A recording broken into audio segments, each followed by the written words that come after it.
Hello, it's me, itzanowski.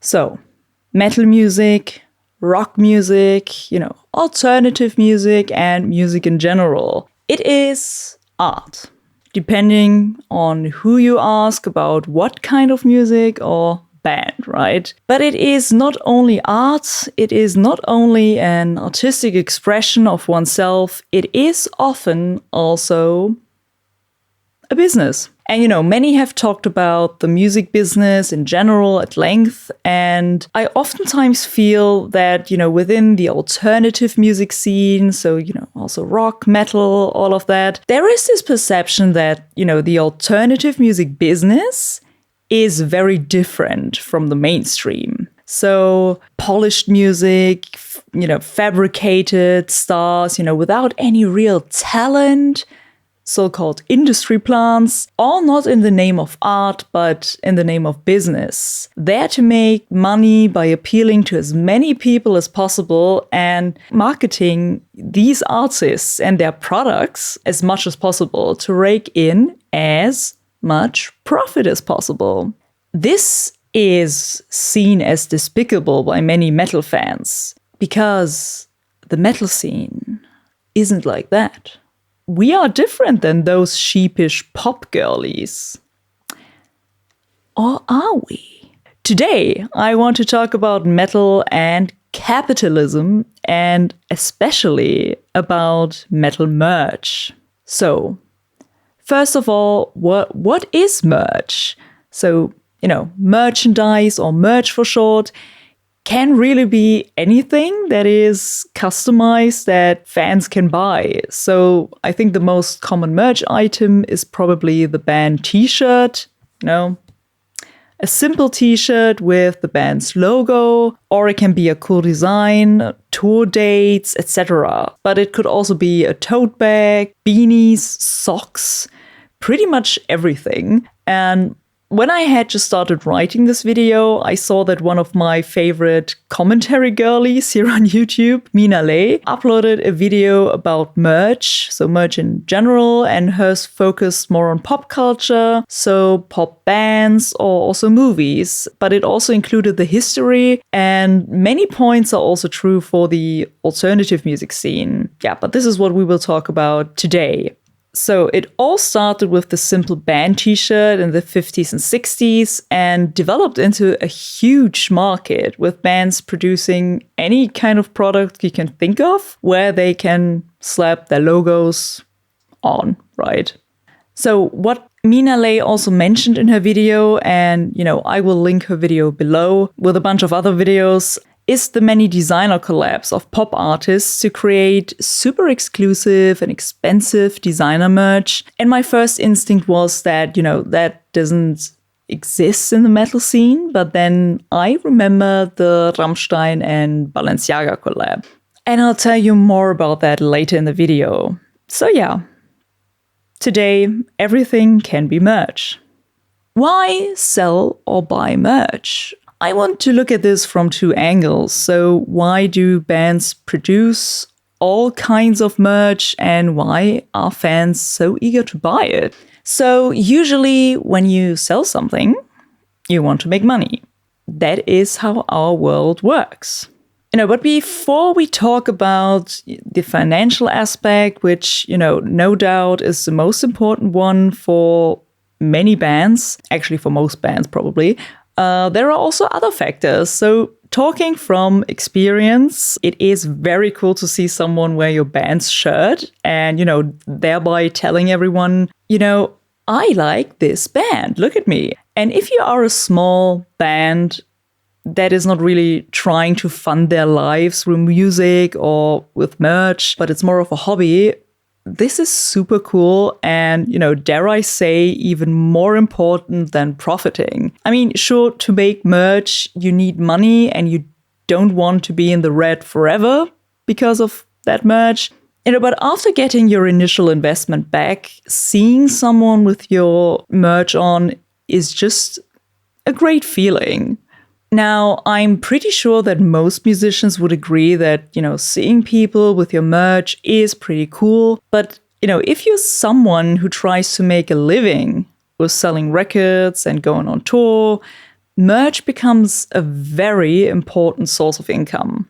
Buying a band's merch directly from them after a show, is a great way to support the band financially. As you probably all know by now, streaming services bring in almost no money, and very, very few people go out and buy music nowadays. So I know there are vinyl collectors, some people buy tapes and stuff, but most, have streaming. And of course, platforms like Bandcamp are still important because people really do buy it, and you don't even need a label or, a service like DistroKid in order to get your music onto streaming services. You can just upload it and people can buy it. But as I said, let's be honest, most of us have a streaming subscription. By the way, let me know which service you use. So I switched to Tidal, I think like 2 or 3 years ago or something, when I don't remember it exactly, but there was just another Spotify scandal. And, I'm really happy with Tidal, to be honest. It pays the artists more than Spotify, but, still, it is almost nothing. Yeah, so selling music and people streaming it is not something most artists or bands can live off. Live shows are, of course, another way to make money, but also quite costly. Sure, a ticket might cost, let's say 50 euros or more, but the money doesn't go to the bands in full. They need to pay for staff, the location gets a cut, the booker, maybe they have flights, they need to rent a tour van, maybe equipment. It all depends on how big and fancy the tour is. And, it can also be a financial risk. And it can also be a financial risk for the band if the tour doesn't sell out. And, let's make it clear, of course, there are superstars also in the realms of metal that are incredibly wealthy. Legendary and popular bands like Metallica, for example. But as always, the vast majority of artists doesn't have that luxury at all. And I am mostly talking about, mid-tier or smaller bands here and not the top 1%. Yeah, so back to merch. Merch is usually produced in big quantities and therefore relatively cheap to make. So depending on where you live and how big the band is, the t-shirt prices have gone up to, at a regular show, 25 to 30 euros at festivals and shows here in Germany. And in the DIY realm where we play and host shows, it's, usually around 15 euros. And I really do understand charging more if you try to support your livelihood with this. But still, I have a few problems with merch that we will get into in this video. But, why do fans buy merch? Well, first of all, to support artists they like financially. And, sometimes the things just look cool. Or, it's functional and you needed something like that anyway. But, fans also get to have or wear something that shows their support and, they can express their tastes. So they can easily signal to the world, look, I am a fan of this. And I think this communicates much more than just that info, depending on what artist it is. You usually also show that you approve of and, like what they stand for. For example, let's say you're wearing a bosom shirt. That means you're a loser. And speaking of losers, let's talk about how the music industry tries to make everybody lose. So yay, capitalism. Now, before we get into this segment, before any of you freedom lovers try to come at me for criticizing capitalism and, calling me an unemployed, woke student or something, I have a corporate job that pays well. But I can still dislike the system. But yeah, what does capitalism have to do with music? Isn't music art after all? Yes, it should be. But the world we live in does not always make things better. From musicians trying to hack the algorithm to get a viral TikTok song, or, changing the way songs start to keep us from skipping the song on Spotify. If you want people to discover and listen to you, you might need to follow some rules. Because nowadays you don't need to be discovered by a label to publish your music and reach people worldwide. You can do this yourself. But to actually get heard and make a lasting impression, you often need to come up with something. And even if some people discover your music online, if they just stream it, that's not really a source of income. So a while back, there was a weird take from Rick Beato some time ago, that because it's so easy to put out your music now, that, the quality becomes worse because of it. And first of all, I don't agree with this take at all, because, shitty music existed decades ago as well. That's just the music that nobody remembers. And I think also Fantano said that very well in his response video to that. But yeah, I think music might be not ruined, but negatively impacted by the need to go viral. To do something strange and different that can be shared in short clips. Something that does well in a 15-second TikTok.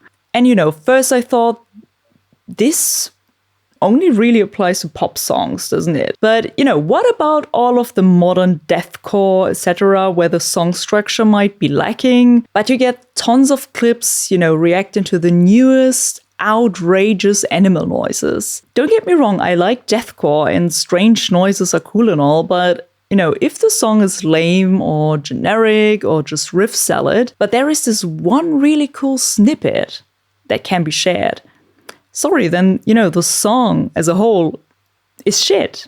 Then the songwriting sucks.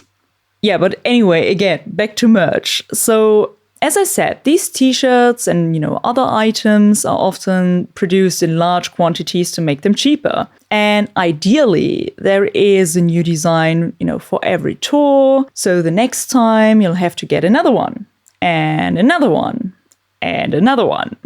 Oftentimes, these shirts are not the best quality. So, to be honest, also this one. For the merch of our 3 bands, we only use fair trade and organic cotton t-shirts. So these are really nice quality and have less of an impact on, the environment and better conditions for workers. And in our circles, many bands have really nice quality shirts. But most of the bigger and, touring bands sell the, regular or shitty quality. It also feels different when I do laundry and, I just grab a shirt. I can instantly tell you what kind it is. And of course, I would prefer to only buy merch that is better for the planet and workers. But again, there are 2 issues.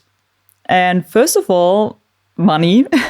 It is also more expensive than your standard t-shirt. And I get that we as hobby musicians that don't depend on merch money, to pay our rent or groceries or anything, we can live with making way less off of our t-shirts. But, touring bands don't have that luxury. And unfortunately, I also see really big bands making the same kind of crap quality merch, and that annoys me. But when we speak about environmental impact, the thing is, the best shirt for the environment is the one that doesn't even get made in the first place, And because everything we buy and consume has an impact on the environment.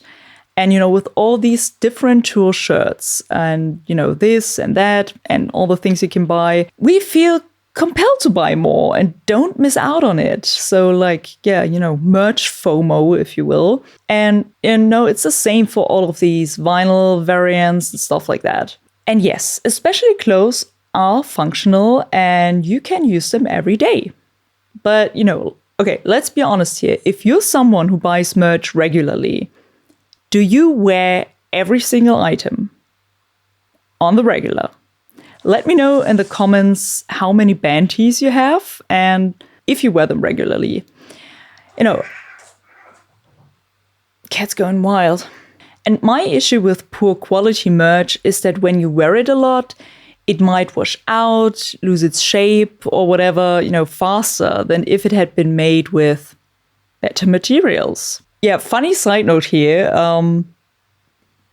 Give me a minute. Okay. So, this shirt, as you can see, really old. And this one are the same design. And I couldn't believe it. So, these two shirts are, the same except for the size. And, my boyfriend got the old one like 10 years or something ago. And he has worn the shit out of it, as you can see. So he hasn't been wearing it in a long time or, very seldom because he didn't want it to rip completely. It's more of a museum's piece right now. So when he saw that this design was still available, he ordered the same one a couple of weeks ago. And I didn't believe that these are the same design until I saw them side by side. Yeah, that's just a fun little anecdote about merch and old merch and new merch. And, of course, any garment won't look new anymore after some time. I'm not saying that an organic fair trade t-shirt would have looked brand new after 10 years. I just found it interesting. So yeah. Bands need merch to earn money through fans directly supporting them with their purchases. And, as you know, capitalism breeds innovation. Checo, what's going on? Okay, entering merch cuts. Sorry, Checo is screaming. I don't know why, and he doesn't know why.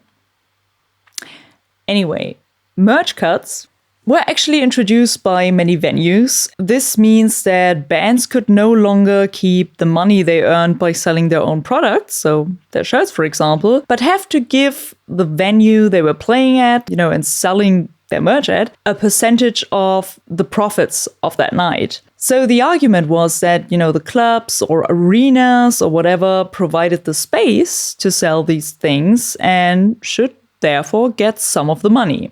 And, to an extent, this makes sense. But with merch cuts, often at a minimum of, 25 up to 50%, this was getting ridiculous. And many bands decided to, not sell any merch at shows anymore. For example, the bands Russian Circles or Monuments. So well-known bands, not the most famous ones, but well-known bands. And of course, to make up for, the lost revenue through merch cuts, bands could just raise the prices of their merch items. But they are often already pretty high, and not everyone is able to pay for that. And people might even buy less merch. But let's talk about the pricing and some ridiculous items I've seen. And, it's probably a bit cliche, but from what I have observed, metal fans usually spend more money on merch than punk fans. Also in the DIY scene, and partly because the people going to punk shows tend to be a bit younger, at least in my area, than at metal shows. And when you're young, you usually have less money than later in life. But I think it also has to do with, those anti-capitalistic views. If you're a punk band singing about how, only trying to profit off of other people sucks, it's a bit phony to try and charge 40 euros for a crappy t-shirt, as this is not really a core topic for many metal bands. It is also less important for many fans, and they don't really care. I am not familiar with every band and their merch prices, but the most ridiculous items that I have seen were all by Tool. So, 80 euros for a poster out of paper, nothing special. And, 300 euros for a signed one. And, oh, we have Noonie! Noonie, cute! Noonie! Noonie, no, Noonie. Okay, little kitty break. Anyway, 80 euros for a regular poster, 300 euros for a signed one, and they had their used kick drum head or what it's called for 2,500, I think. That is a hefty price, but someone's usually willing to pay for it. Yeah. But another amazing capitalism crossover is designer band merch or collabs. Again, this is not exclusive to pop artists. And yeah, let's remember that Rammstein Balenciaga collection with items like band tees for 500 euros. But that's by far not the only reason I dislike Rammstein. Watch my video on separating the art from the artist if you want to know why. But even if metal does not always share the same, anti-capitalistic and anti-establishment views as punk, oftentimes metalheads see themselves, as outcasts that don't belong to the mainstream culture. I have also read this a couple of times in my comments. People who reject just following what's trendy and popular and advertised by the rich and famous. So producing luxury merch with designers that are usually worn by said pop culture celebrities. For example, Balenciaga are known for working with Kim Kardashian a lot. Working with those designers is kind of strange and the direct opposite of being and catering to outcasts, in my opinion. Now, if you want to buy and wear luxury merch, it is your decision. I personally don't like and don't buy and also don't aspire to buy luxury items just to have these luxury designer things. In my opinion, this is one of the things that absolutely matter the least in life. If there is something I happen to really like and the quality is great and all, I might buy it. But, just buying something because it is luxurious and expensive and signals status or, a certain lifestyle is, pardon me, pretty stupid. And like I said, it is strange in the context of the metal subculture. But, metal merch going mainstream cannot only be seen when they work together with these, luxury brands. Also, fast fashion stores like H&M. They actually regularly carry merch items of these massive bands like Metallica or, Guns N' Roses and Kiss and the like. Fun fact about Metallica, there is even a Metallica Monopoly game. I found that very funny. So I have no idea how the licensing and everything works, but, I'm sure it's lucrative for the bands. And I'm not against having accessible items for people like these clothes, but I am not a fan of fast fashion. Not all of the quality is bad if you take care of it. The thing is just that a lot of the items produced for such brands and stores are thrown away if they don't sell too well. So that means a lot of clothes are just produced for the landfill. So according to statistics, of the 100 billion garments produced each year, 92 million tons end up in landfills right away. If you're interested in this topic and you want to learn more, I'll link 2 great videos by Climate Town down below, so you can check them out. And as I'm linking everything today, I will also link a very cool initiative here in Germany. You can actually donate your band tees you no longer wear to a group called Second Bandshirt, and they sell them at festivals and online and donate all the proceeds to charity. And I think that's really cool. So, in conclusion, is merch bad? So after saying so much negative stuff about merch, is it bad? Should we just stop selling merch? Should we stop buying it? No, I just ask you to be mindful of what and how much stuff you buy, but that is true for every purchase. And as much as metalheads like to think that, we're all so different than pop fans and mainstream culture, it is often very similar, especially when people need to or want to profit off of it. And, after all, businesses want to make money. So, yeah, to be clear, I am not saying earning money with your art and merch is bad. Selling merch is a legitimate way and a good way for musicians to earn something extra because streaming is not lucrative and, touring is expensive. I am criticizing artists who go a bit too far, in my opinion, and who don't really need it. And I'm criticizing venues for taking crazy merch cuts. I'm also criticizing that our world makes musicians focus so much on the business part to survive, that artistic expression sometimes becomes an afterthought. In my ideal dream world, artists would be able to make art and express themselves truly without always having to keep in mind if it will sell well and if they will be able to put food on the table at the end of the month. And, then in the end, deciding to change their art to appeal to a wider audience and then earning at least something. A girl can dream, right? Yeah. Anyway, what's your opinion on all of this? So let me know in the comments. Do you agree with any of this? Do you think this is a bunch of bullshit? I'm sure you will let me know. You know what time it is. Time for the bonus cat. Get Mimi here. Mimi was also in the background. You want to say something? No. Bye.